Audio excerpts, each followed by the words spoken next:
Bien d'accord avec vous. Il est clair que bien des hommes adorent les conflits, ou du moins semblent avoir du mal à s'en passer. Est-ce inhérent à notre nature humaine? Les hommes n'ont pas encore choisi à quelle espèce animale ressembler. Nos prétendument semblables ont en réalité des comportements très différents, et il convient de repérer qui se comporte comme telle ou telle espèce. Dans ma carrière de médiateur, j'ai repéré des solitaires, ours ou sangliers. Ceux-là ne cherchent pas la bagarre, mais évitez de leur marcher sur les pieds, car ils ne vous feront pas de cadeaux s'ils se sentent attaqués. J'ai croisé parfois de grands fauves prédateurs. Avec ceux-là, on ne négocie pas, on se tient à distance, et il n'y a pas de honte à fuir aussi vite que la gazelle. Bon, ils s'attaquent en priorité aux faibles et aux malades. Si vous devez les croiser, faites-vous accompagner par un éléphant mâle ou un garde du corps. Les gardes du corps ont mis leur agressivité au service de la dissuasion. Pour décourager les grands fauves, il faut leur montrer que vous n'êtes pas seul dans la vie. Les aigles et les rapaces sont identifiables à leur profil en lame de couteau et leurs yeux perçants. Eux aussi n'attaquent que les petits gabarits, avec l'inconvénient que, contrairement aux grands fauves, on ne les voit pas arriver. Donc pensez à regarder en l'air de temps en temps, surtout si vous évoluez en terrain dégagé. Le problème avec les reptiles, c'est le risque d'amalgame.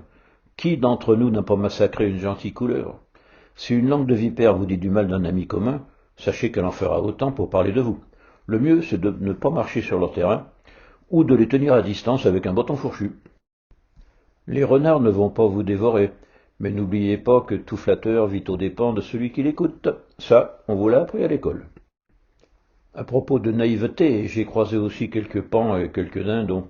Bon, ceux-là sont très pacifiques, à la seule condition de leur rappeler régulièrement qu'ils sont beaux, grands et intelligents. Ils se nourrissent d'un carburant qui ne vous coûte rien. Les herbivores, alors eux sont réputés pacifiques. Pour entrer en conflit avec eux, il faut vraiment le chercher. Mais il y a quand même des nuances à respecter. Les vaches ont tendance à ruminer, les moutons à bêler, et les chevaux ont chacun leur caractère. Il peut être tentant de prendre un chien fidèle comme animal de compagnie. Attention, danger. J'ai observé de nombreux cas de crise d'ado incluant le meurtre du père. Il vaut mieux a priori éviter d'être trop aimé, surtout par ceux dont l'amitié est exclusive. On pourrait étendre ce bestiaire à un grand nombre d'espèces sur lesquelles les hommes calquent leur agressivité. Mais je vais terminer par les insectes, avec la plus connue, la mouche du coche. Pénible, mais pas vraiment dangereuse. J'en terminerai avec ceux que j'ai le plus de plaisir à fréquenter, les libellules et les papillons. Certes, ils sont toujours un peu à l'ouest, mais leur fréquentation est tellement reposante, à consommer sans modération. C'est tout pour aujourd'hui. Pour la suite, eh bien, c'est vous qui voyez. Bien sûr, c'est vous qui voyez.